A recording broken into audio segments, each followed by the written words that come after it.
Alligator बिना provoke किए बहुत कम ही अटैक करते हैं, लेकिन अगर आप गलत टाइम पर गलत जगह पर हैं तो पलक झपकते ही आपकी जान भी जा सकती है। एक रेप्टाइल एक्सपर्ट को यह बात अभी पता चलने वाली है।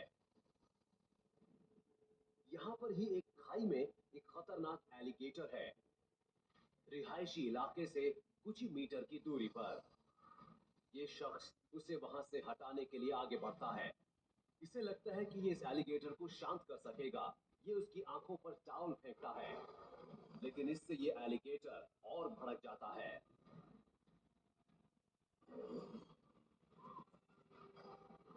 अब सोचिए, अगर इसकी जगह आप हो और आपके सामने तकरीबन 100 किलो का एक ऐसा खतरनाक जानवर हो,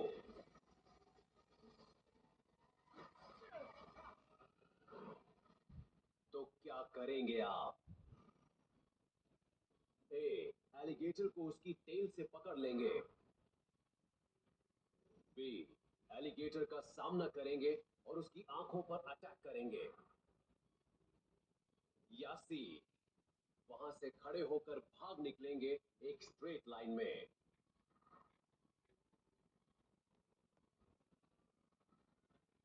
कोई भी फैसला लेने से पहले आपको इन बातों का ध्यान रखना चाहिए।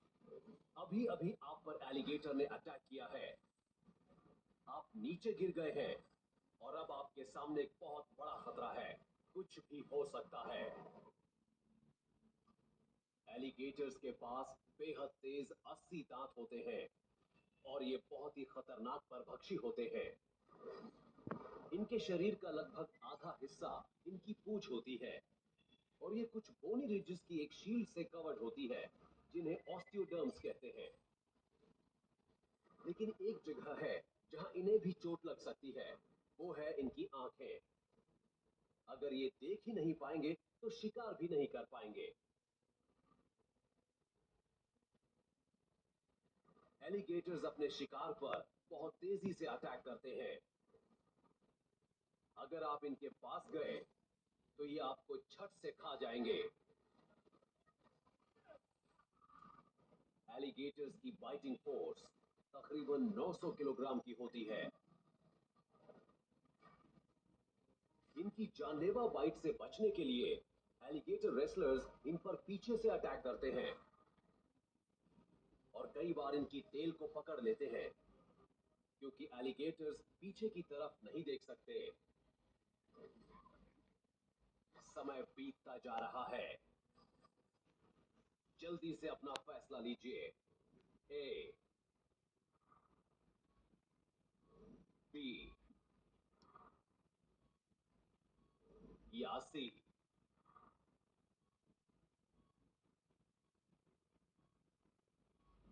तो बताइए, क्या करेंगे आप? हो सकता है कि आपको लगे कि एलिगेटर के सामने से हटकर आप इससे बच सकते हैं और पीछे जाकर इसकी पूंछ को पकड़ सकते हैं। आखिरकार एलिगेटर रैंगलर्स भी तो ऐसा ही करते हैं, तो फिर भला आप ऐसा क्यों नहीं कर सकते? क्योंकि उन्हें भी ये पता होगा कि अगर इन डेंजरस एनिमल्स को पूंछ से पकड़ा गया तो ये अपनी बॉडी को सी शेप में कर्व कर सकते हैं।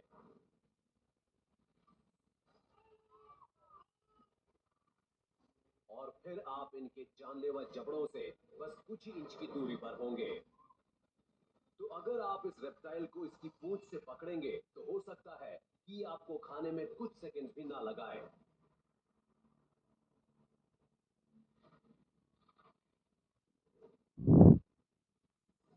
अगर इसकी पूंछ को पकड़ना सही नहीं है तो शायद इसका सामना करना सही रहे, और हो सकता है कि आपके पास जो भी हो, आप उससे इसकी आंखों पर अटैक करें। ये सच है कि एलिगेटर की बॉडी का मोस्ट सेंसिटिव एरिया उसकी आंखें होती हैं, लेकिन आंखों के पास जाने का मतलब है उसके दांतों के पास जाना। पास जाने पर यह आपको बड़े बड़े टुकड़ों में उसी तरह खा जाएगा जैसे किसी दूसरे शिकार को खाता है। तो अगर आपने इसकी आंखों पर अटैक किया तो हो सकता है कि आपकी डेड बॉडी इसी लेक में पड़ी मिले। तो इसका मतलब ये हुआ कि ऑप्शन बी भी सही फैसला नहीं होगा।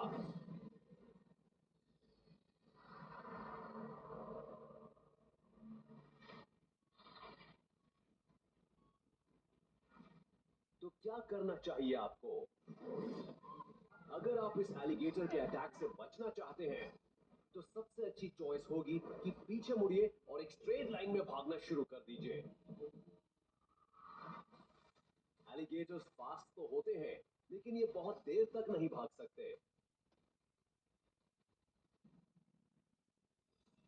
ये तकरीबन 16 किलोमीटर प्रति घंटा की स्पीड तक तो जा सकते हैं, लेकिन लंबे समय तक ये इतनी स्पीड पर भागते नहीं रह सकते।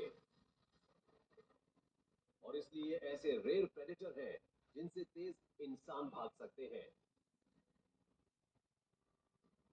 भले ही ये भागकर आपको पकड़ ले, लेकिन ये फिर भी ऐसा नहीं करना चाहेगा। एलिगेटर्स टेरिटोरियल नेचर के होते हैं, और अगर ये एग्रेसिव होंगे तो आपके पीछे भागने के बजाय आपको वहां से भगाना चाहेंगे। इस केस में एलिगेटर ने एक बार काटा और इस आदमी को वहां से जाने दिया। ये सिर्फ एक वार्निंग थी और एक once in a lifetime chance था कि यहां से चले जाओ। ये साहब तो लकी थे, लेकिन लक हमेशा काम नहीं करता। तो अगर आपका सामना एक एलिगेटर से हो जाए तो वहां से जितनी दूर तक आप भाग सकते हैं भागते जाइए, क्योंकि इस प्रेडेटर से बचने का इससे बेहतर तरीका और कोई नहीं।